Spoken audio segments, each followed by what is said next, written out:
1 Raja-Raja pasal 3 ayat 1 sampai pasal 4 ayat 34.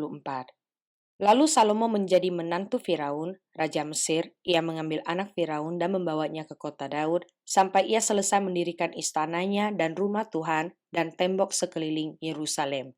Hanya bangsa itu masih mempersembahkan korban di bukit-bukit pengorbanan, sebab belum ada didirikan rumah untuk nama Tuhan sampai pada waktu itu.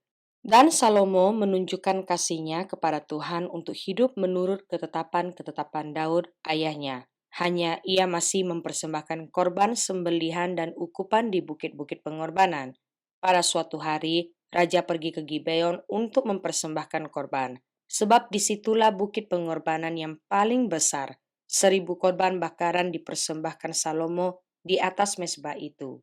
Di Gibeon itu Tuhan menampakkan diri kepada Salomo dalam mimpi pada waktu malam. Berfirmanlah Allah, "Mintalah apa yang hendak kuberikan kepadamu." Lalu Salomo berkata, "Engkaulah yang telah menunjukkan kasih setiamu yang besar kepada hambamu Daud, ayahku, sebab ia hidup di hadapanmu dengan setia, benar dan jujur terhadap engkau. Dan engkau telah menjamin kepadanya kasih setia yang besar itu dengan memberikan kepadanya seorang anak yang duduk di tatahnya seperti pada hari ini.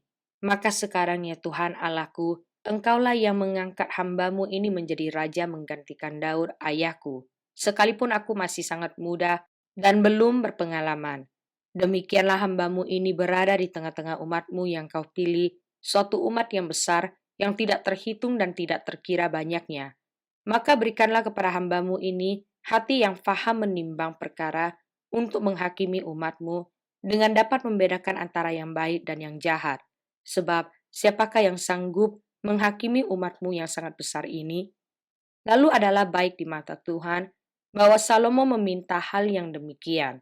Jadi berfirmanlah Allah kepadanya, "Oleh karena engkau telah meminta hal yang demikian dan tidak meminta umur panjang atau kekayaan atau nyawa musuhmu, melainkan pengertian untuk memutuskan hukum, maka sesungguhnya aku melakukan sesuai dengan permintaanmu itu.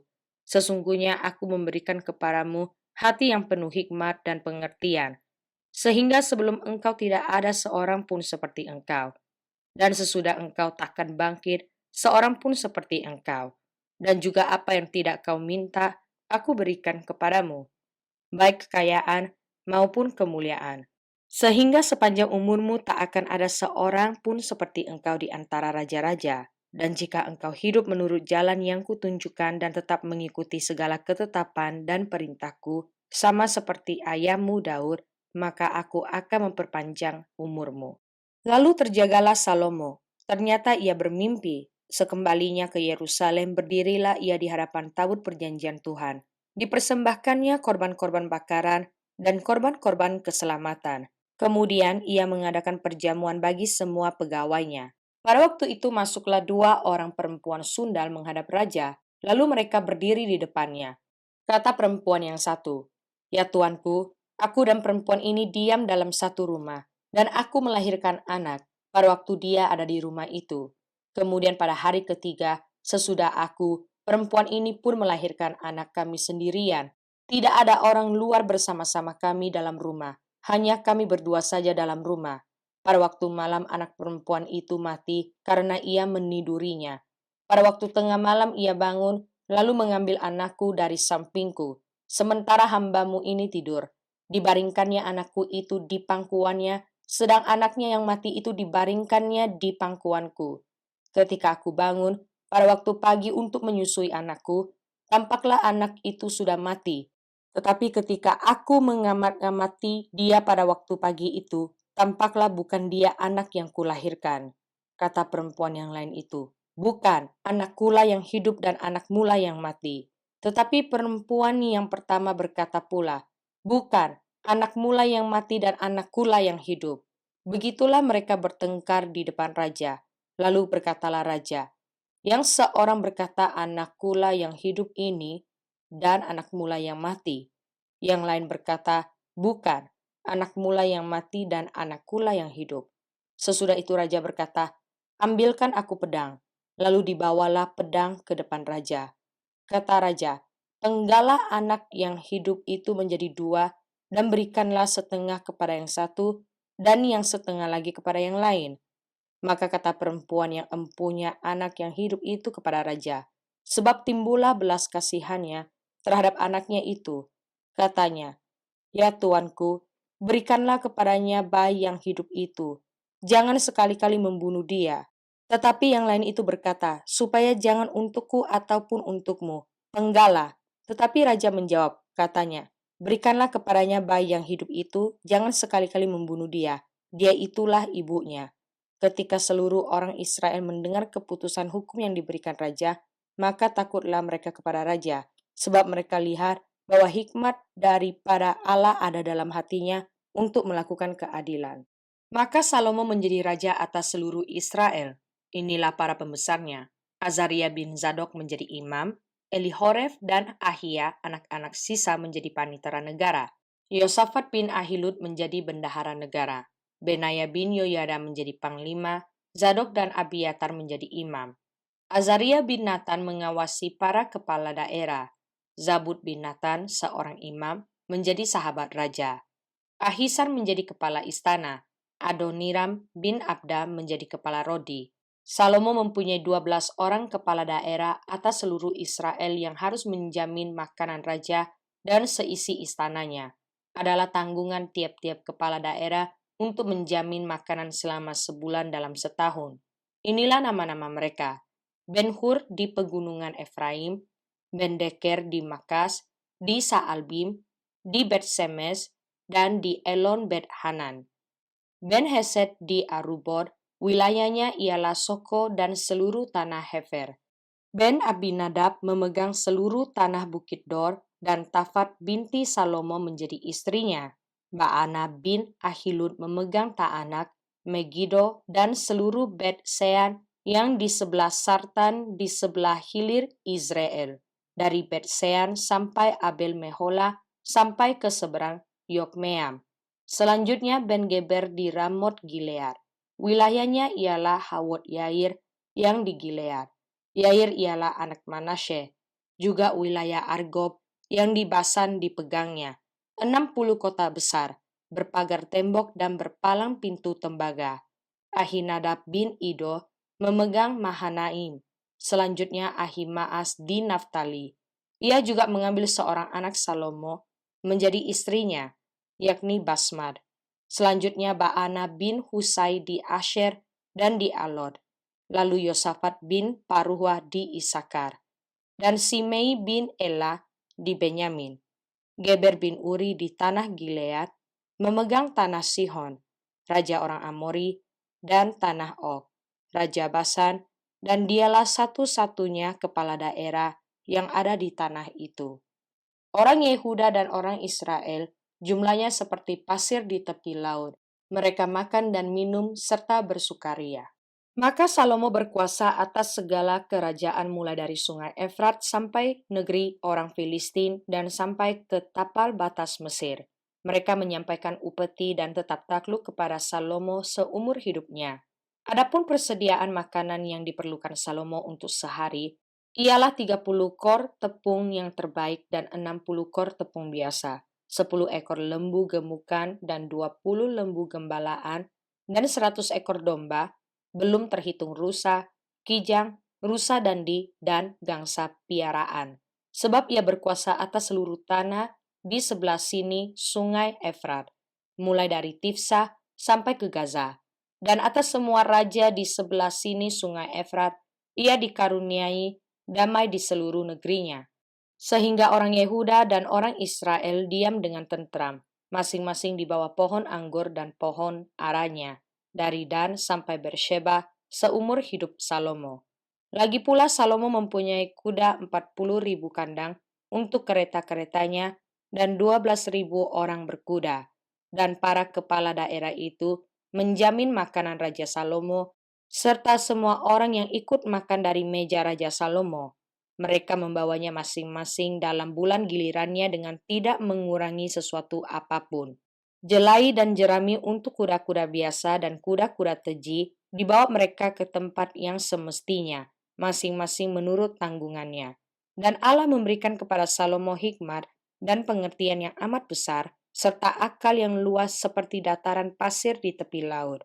Sehingga hikmat Salomo melebihi hikmat segala Bani Timur dan melebihi segala hikmat orang Mesir. Ia lebih bijaksana daripada semua orang, daripada Etan, orang Esrahi itu, dan daripada Heman, Kalkol, dan Darda, anak-anak Mahol. Sebab itu ia mendapat nama di antara segala bangsa sekelilingnya. Ia mengubah 3.000 amsal, dan nyanyiannya ada 1.005. Ia bersajak tentang pohon-pohonan, dari pohon aras yang di gunung Libanon sampai kepada hisop yang tumbuh pada dinding batu. Ia berbicara juga tentang hewan dan tentang burung-burung dan tentang binatang melata dan tentang ikan-ikan. Maka datanglah orang dari segala bangsa mendengarkan hikmat Salomo, dan ia menerima upeti dari semua raja-raja di bumi yang telah mendengar tentang hikmatnya itu. Mazmur pasal 72 ayat 1 sampai ayat 7 dari Salomo. Ya Allah, berikanlah hukum-Mu kepada raja dan keadilan-Mu kepada putra raja. Kiranya ia mengadili umat-Mu dengan keadilan dan orang-orang-Mu yang tertindas dengan hukum.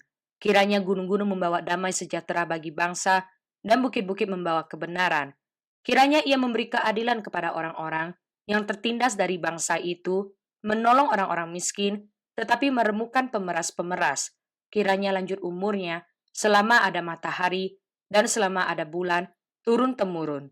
Kiranya ia seperti hujan yang turun ke atas padang rumput, seperti dirus hujan yang mengenangi bumi. Kiranya keadilan berkembang dalam zamannya dan damai sejahtera berlimpah sampai tidak ada lagi bulan. Amsal pasal 15 ayat 24 sampai ayat 25. Jalan kehidupan orang berakal budi menuju ke atas, supaya ia menjauhi dunia orang mati di bawah. Rumah orang congkak dirombak Tuhan, tetapi batas tanah seorang janda dijadikannya tetap. Yohanes pasal 15 ayat 11 sampai pasal 16 ayat 4. Semuanya itu kukatakan kepadamu, supaya sukacitaku ada di dalam kamu dan sukacitamu menjadi penuh. Inilah perintahku, yaitu supaya kamu saling mengasihi, seperti aku telah mengasihi kamu. Tidak ada kasih yang lebih besar daripada kasih seorang yang memberikan nyawanya untuk sahabat-sahabatnya. Kamu adalah sahabatku, jikalau kamu berbuat apa yang kuperintahkan kepadamu. Aku tidak menyebut kamu lagi hamba, sebab hamba tidak tahu apa yang diperbuat oleh tuannya, tetapi aku menyebut kamu sahabat, karena aku telah memberitahukan kepada kamu segala sesuatu yang telah kudengar dari Bapakku. Bukan kamu yang memilih aku, tetapi akulah yang memilih kamu.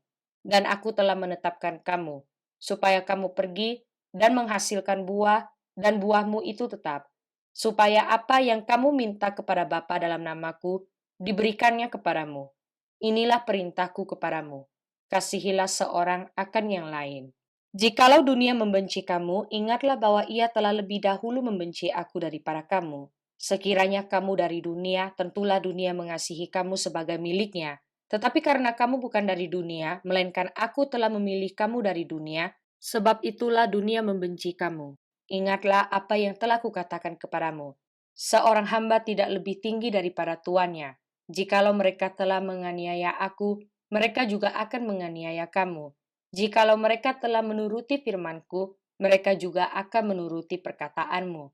Tetapi semuanya itu akan mereka lakukan terhadap kamu karena namaku, sebab mereka tidak mengenal Dia yang telah mengutus aku. Sekiranya aku tidak datang dan tidak berkata-kata kepada mereka, mereka tentu tidak berdosa. Tetapi sekarang mereka tidak mempunyai dalih bagi dosa mereka. Barang siapa membenci aku, ia membenci juga Bapakku. Sekiranya aku tidak melakukan pekerjaan di tengah-tengah mereka seperti yang tidak pernah dilakukan orang lain, mereka tentu tidak berdosa. Tetapi sekarang walaupun mereka telah melihat semuanya itu, namun mereka membenci baik aku maupun Bapakku. Tetapi firman yang ada tertulis dalam kitab Taurat, mereka harus digenapi. Mereka membenci aku tanpa alasan. Jikalau penghibur yang akan kuutus dari Bapa datang, yaitu roh kebenaran yang keluar dari Bapa, ia akan bersaksi tentang aku. Tetapi kamu juga harus bersaksi, karena kamu dari semula bersama-sama dengan aku. Semuanya ini kukatakan kepadamu, supaya kamu jangan kecewa dan menolak aku. Kamu akan dikucilkan, bahkan akan datang saatnya bahwa setiap orang yang membunuh kamu akan menyangka bahwa ia berbuat bakti bagi Allah. mereka akan berbuat demikian, karena mereka tidak mengenal baik Bapa maupun aku. Tetapi semuanya ini kukatakan kepadamu, supaya apabila datang saatnya kamu ingat bahwa aku telah mengatakan kepadamu. Hal ini tidak kukatakan kepadamu dari semula, karena selama ini aku masih bersama-sama dengan kamu.